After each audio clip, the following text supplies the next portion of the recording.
കളങ്കപ്പെടുമാർ പെറ്റുവീണ ചോര പൈതലിനെ അതിവിദൂരത്തേക്ക് എറിഞ്ഞ് തലച്ചോറ് ചിന്നിച്ചിതറി പിടഞ്ഞു മരിക്കേണ്ട വാർത്ത ഇന്നത്തെ പത്രം നമ്മുടെ കൺമുമ്പിലേക്ക് വന്നു തരികയാണ്. മലവെള്ളപ്പാച്ചിൽ ഒളിച്ചു വരുമ്പോൾ 72 വയസ്സുള്ള സ്വന്തം മാതാവിനെ ഓട്ടോറിക്ഷയിൽ കയറ്റിക്കൊണ്ടുപോയി ഒരു ഓവുപാലത്തിന്റെ മുകളിൽ നിന്ന് താഴോട്ടെറിഞ്ഞ് താഴെ മത്സ്യം പിടിക്കുന്നവരുടെ വലയിൽ ഈ അമ്മ കുടുങ്ങിപ്പോകുമ്പോൾ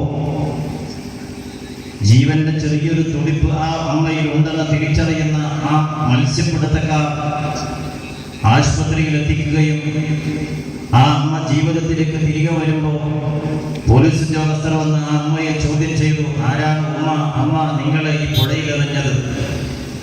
പലവട്ടം ചോദിച്ചിട്ടും ഈ ഉമ്മ കാര്യം പറയാതിരുന്നപ്പോ അവസാനം പോലീസ് പറഞ്ഞു, എത്ര കാര്യം നിങ്ങൾ തുറന്നു പറഞ്ഞില്ലെങ്കിൽ നിങ്ങളുടെ പേരിൽ നിങ്ങൾക്ക് കേസെടുക്കേണ്ടി വരും ആത്മഹത്യാ ശ്രമത്തിന്. അപ്പോഴും ആ അമ്മ നെഞ്ചത്ത് കൈവച്ചുകൊണ്ട് പറഞ്ഞു, എൻ്റെ മകനെ നിങ്ങളൊന്നും ചെയ്യില്ലെങ്കിൽ ഞാൻ ആരെന്ന് പറയാം. പിന്നെ പോലീസുകാർക്ക് ആരെന്ന് പറഞ്ഞു കൊടുക്കേണ്ടി വന്നില്ല. മകനെ പിടിച്ച് ചോദ്യം ചെയ്തപ്പോൾ മകൻ പറയുന്നത്, അമ്മക്ക് വയസ്സ് 72 ഇനി അമ്മയിൽ നിന്നൊന്നും പ്രതീക്ഷിക്കുന്നില്ല, ഇനി എല്ലാറ്റിനും ചെലവാണ്.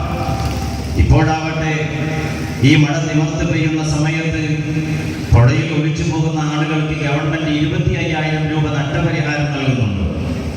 അതുകൊണ്ടാണെങ്കിൽ അമ്മക്ക് അല്ലെങ്കിൽ എൻ്റെ ഉമ്മക്ക് വെള്ളം കുടിച്ച് മരിക്കാം, എനിക്ക് 25,000 രൂപ കൊണ്ട് തൽക്കാലം എൻ്റെ ആവശ്യങ്ങളൊക്കെ നിറവേറ്റാം എന്ന് പറയുന്ന സ്നേഹത്തിലും സാധാരണത്തിലൊക്കെ ഒരു ഡിസ്പോസിബിൾ കൾച്ചർ നമ്മുടെ ജീവിതത്തിലേക്ക് വന്നുകൊണ്ടിരിക്കുന്ന ഒരു ആധുനിക കാലമാണ്.